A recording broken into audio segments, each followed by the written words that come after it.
Hello friends, स्वागत है हमारे यूट्यूब चैनल माथो क्लासेस में। आज हम ऐसे धर्म संप्रदाय के गुरुओं के बारे में बात करने जा रहे हैं जो अपने शौर्य पराक्रम के साथ साथ अपनी सादगी और उदारता के कारण भी जाने जाते हैं। तो अभी तक आप लोग समझ चुके होंगे। आज हम बात करेंगे सिख धर्म के 10 गुरु और उनके कार्यों के बारे में। तो चलिए सबसे पहले हम उनका क्रम जान लेते हैं। तो सबसे पहले हैं सिख धर्म के संस्थापक और महान दार्शनिक गुरु नानक देव, और अगले क्रम पर हैं गुरु अंगद, और तीसरे हैं गुरु अमरदास, चौथे हैं गुरु रामदास, और पांचवें गुरु हैं गुरु अर्जुन देव।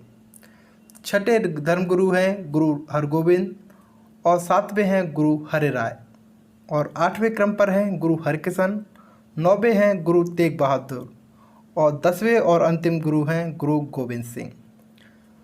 तो पहले गुरु के बारे में हम लोग सबसे पहले चर्चा करेंगे। तो सबसे पहले गुरु हैं गुरु नानक देव। इनका समय काल था 1469 से लेके 1539। इनके द्वारा सिख संप्रदाय की स्थापना की गई।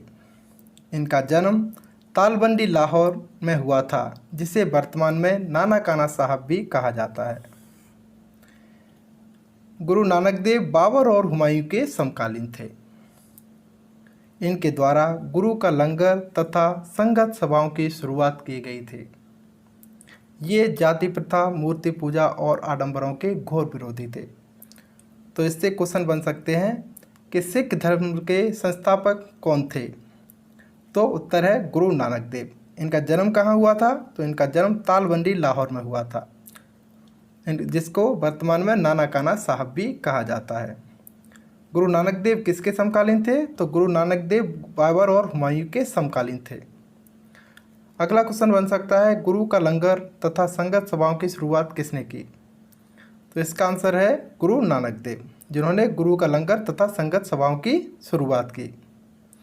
तो अगले और दूसरे नंबर के धर्म गुरु की ओर बढ़ते हैं। दूसरे हैं गुरु अंगद। इनका कार्यकाल था 1539 से लेके 1552। इनका वास्तविक या फिर बचपन का नाम था लहना। इनके द्वारा गुरुमुख लिपि की शुरुआत की थी। इसी के कारण इन्हें गुरुमुख लिपि का जनक भी कहा जाता है। और इन्होंने लंगर प्रथा को स्थायी बनाया। लंगर प्रथा की शुरुआत किसने की थी? लंगर प्रथा की शुरुआत गुरु नानक देव के द्वारा की गई थी, और स्थायी इसको गुरु अंगद के द्वारा बनाया गया था। तो याद करने वाला पॉइंट है, लंगर प्रथा स्थायी बनाई थी गुरु अंगद के द्वारा, और शुरुआत की थी गुरु नानक देव के द्वारा। गुरुमुख लिपि के जनक कौन थे? गुरुमुख लिपि के जनक हैं गुरु अंगद, और गुरु अंगद का बचपन का नाम है लहना। तो अगले और तीसरे नंबर के गुरु हैं गुरु अमरदास। गुरु अमरदास का कार्यकाल है 1552 से लेके 1574। इनके द्वारा विवाह में लवन पद्धति का प्रचलन शुरू हुआ। लवन एक वैवाहिक पद्धति है। इसमें लड़की का पिता जो रहता है वो दूल्हे के कंधे पर एक केसरिया रंग का साफा रखता है और दूसरा सिरा लड़की के हाथ में देता है, और ये गुरु ग्रंथ साहब के चारों ओर चक्कर लगाते हैं, 4 चक्कर लगाते हैं। ऐसी विवाह पद्धति को बोलते हैं लवन विवाह पद्धति। गुरु अमरदास के द्वारा 22 गद्दियों की स्थापना की गई थी। ये अकबर के समकालीन थे। ये वे गुरु थे जिन्होंने शिष्यों को संन्यास की जगह पारिवारिक संत बनने का आदेश दिया। तो इससे क्वेश्चन बन सकते हैं कि लवन विवाह पद्धति का प्रचलन किसने शुरू किया? तो उत्तर है गुरु अमरदास के द्वारा। 52 गद्दियों की स्थापना किसने की? तो ये भी हैं गुरु अमरदास। अगला क्वेश्चन बन सकता है गुरु अमरदास जो थे किसके समकालीन थे? तो गुरु अमरदास अकबर के समकालीन थे। अगला क्वेश्चन भी बन सकता है कि कौन से गुरु ने शिष्यों को संन्यास की जगह पारिवारिक संत बनने का उपदेश दिया? तो उत्तर है गुरु अमरदास। तो चलिए चौथे गुरु के ओर बढ़ते हैं। चौथे गुरु हैं गुरु रामदास। इनका कार्यकाल था 1574 से लेके 1581। इनके समय में गुरु का पद वंशानुगत हो गया, मतलब पीढ़ी दर पीढ़ी हो गया। ये अकबर के समकालीन थे। इससे पूर्व के गुरु जो अमरदास थे वो भी अकबर के समकालीन थे। अकबर के द्वारा दी गई ज़मीन पर इन्होंने कौन सा नगर बसाया? रामदास नगर बसाया, जो बाद में अमृतसर कहलाया। इसमें क्वेश्चन बन सकते हैं कि गुरु का पद वंशानुगत किसके कार्यकाल में बना? तो यह है गुरु रामदास के कार्यकाल में। गुरु रामदास किसके समकालीन थे? तो गुरु रामदास किसके समकालीन थे? अकबर के। और अमृतसर शहर किसने बसाया? इसका आंसर है गुरु रामदास के द्वारा। इसमें से 3-4 क्वेश्चन बन सकते हैं। अमृतसर शहर के संस्थापक, अकबर के समकालीन, और गुरु का पद वंशानुगत किसने बनाया? तो इसके आंसर है गुरु रामदास। तो अगले और 5वें गुरु की ओर बढ़ते हैं। ये एक महत्वपूर्ण गुरु हैं। इनका कार्यकाल था 1581 से लेकर 1606 तक। इन्होंने अमृतसर में हरमंदिर साहिब का निर्माण कराया, जिस स्वर्ण मंदिर के नाम से जाना जाता है। इन्होंने आदि ग्रंथ की रचना की। किसने की थी? गुरु अर्जुन देव ने आदि ग्रंथ की रचना की। मुगल राजकुमार खुसरो को संरक्षण देने के कारण इन्हें मृत्युदंड दे दिया गया। तो इसमें क्वेश्चन बनते हैं कि स्वर्ण मंदिर की स्थापना किसने की? तो गुरु अर्जुन देव ने। और आदि ग्रंथ के रचनाकार कौन है? तो ये अर्जुन देव हैं। और मृत्युदंड, सबसे पहले मृत्युदंड किस गुरु को दिया गया? तो वो है गुरु अर्जुन देव। तो नेक्स्ट गुरु की ओर बढ़ते हैं हम लोग। नेक्स्ट हैं गुरु हरगोविंद। इनका कार्यकाल है 1606 से लेके 1645 तक। इनके द्वारा अकाल तख्त, जिसे ईश्वर का सिंहासन भी कहा जाता है, की स्थापना की। इनके द्वारा सिखों का सैन्यीकरण प्रारंभ किया गया। इससे पूर्व में हम लोग देख चुके हैं कि गुरु अर्जुन देव को मृत्युदंड की सज़ा दी गई थी। इसी के कारण अगले धर्मगुरु गुरु हरगोविंद द्वारा सिखों का सैन्यीकरण प्रारंभ किया गया। जहांगीर द्वारा इन्हें कारागार में बंद कर दिया गया। तो इसमें से क्वेश्चन बन सकते हैं कि अकाल तख्त या ईश्वर के सिंहासन की स्थापना किसने की? तो ये है गुरु हरगोविंद। और सिखों का सैन्यीकरण सबसे पहले किसने शुरू किया? तो ये है गुरु हरगोविंद। ये 2 क्वेश्चन बहुत मोस्ट इम्पोर्टेंट बन सकते हैं। तो नेक्स्ट गुरु की ओर हम लोग आगे बढ़ते हैं।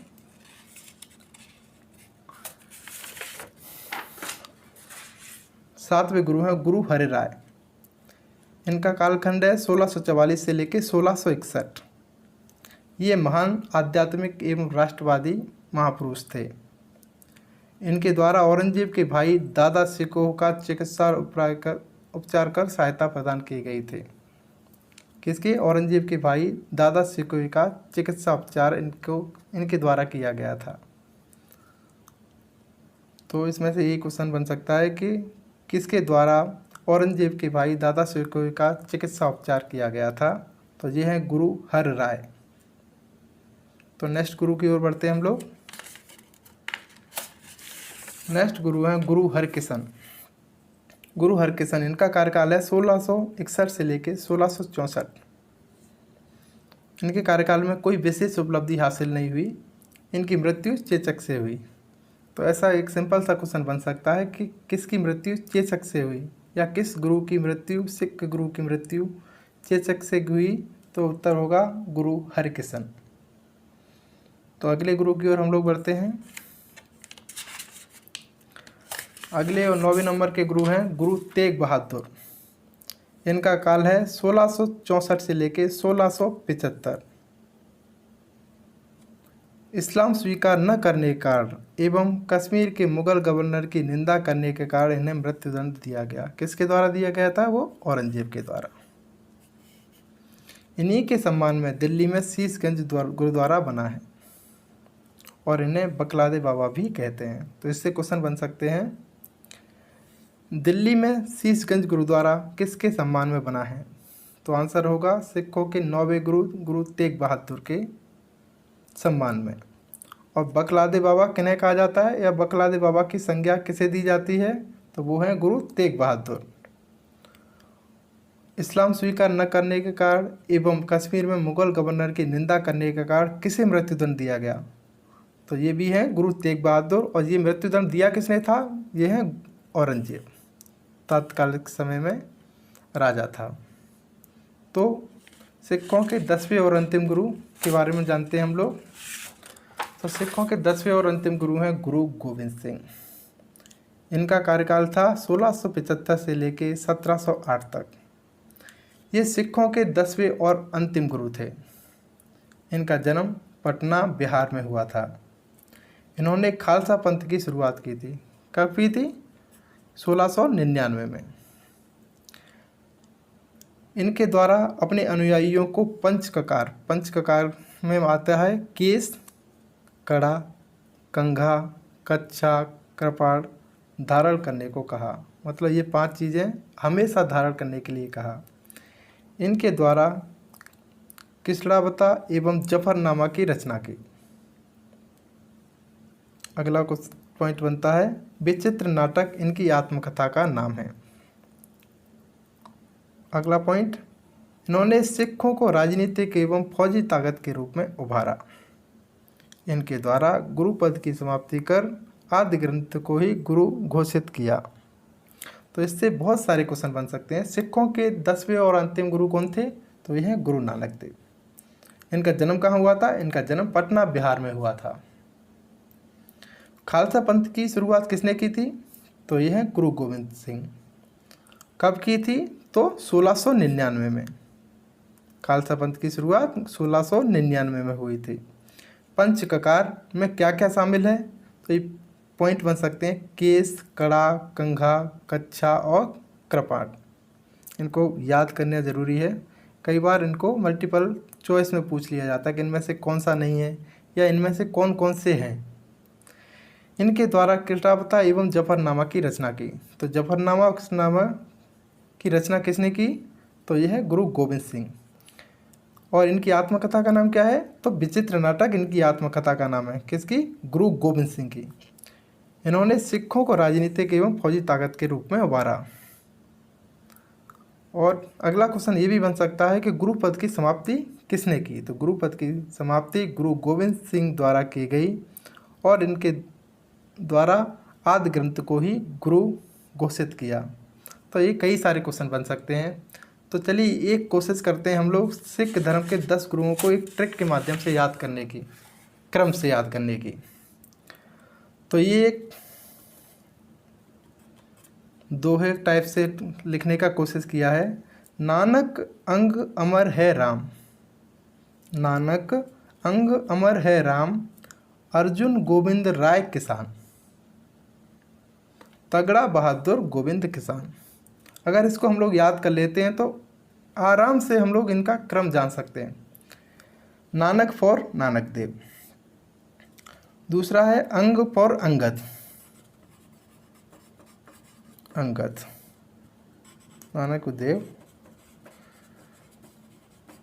पहले नंबर। दूसरे में अमर फॉर अमरदास, तीसरे नंबर पर कौन है, अमरदास। नानक अंग अमर है राम, राम को किससे डिनोट करेंगे, रामदास से। नानक अंग अमर है राम, अर्जुन गोविंद राय किसान, अर्जुन से अर्जुन देव, गोविंद से हरि गोविंद,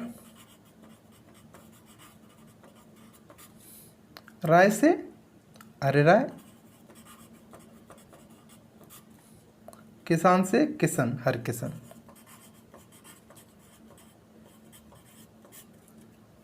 अर्जुन गोविंद राय किसान। तगड़ा बहादुर मतलब तेज बहादुर, तेज बहादुर।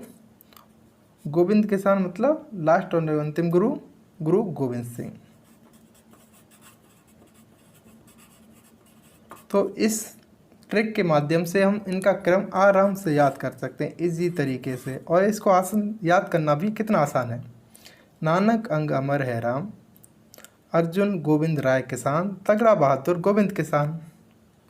तो पहले हैं नानक देव, दूसरे हैं अंगद, तीसरे हो गए अमरदास, चौथे हो गए रामदास, पांचवे हो गए अर्जुन देव, छठवें हो गए हरगोविंद, सातवें हो गए हरिराय, आठवें हरकिशन, और नौवें तेज बहादुर, और 10वें और अंतिम गुरु गुरु गोविंद सिंह। तो इस प्रकार हम लोग उनको एक क्रम से भी याद कर सकते हैं। कई बार क्रम भी पूछ लिया जाता है कि छठवें गुरु कौन थे, तो इससे आराम से हम लोग याद कर पाएंगे। छठवें गुरु थे गुरु हरगोविंद। तो इस प्रकार हमारा आज का टॉपिक कंप्लीट हुआ। Thank you for watching. Please like, share and comment my video. Thank you.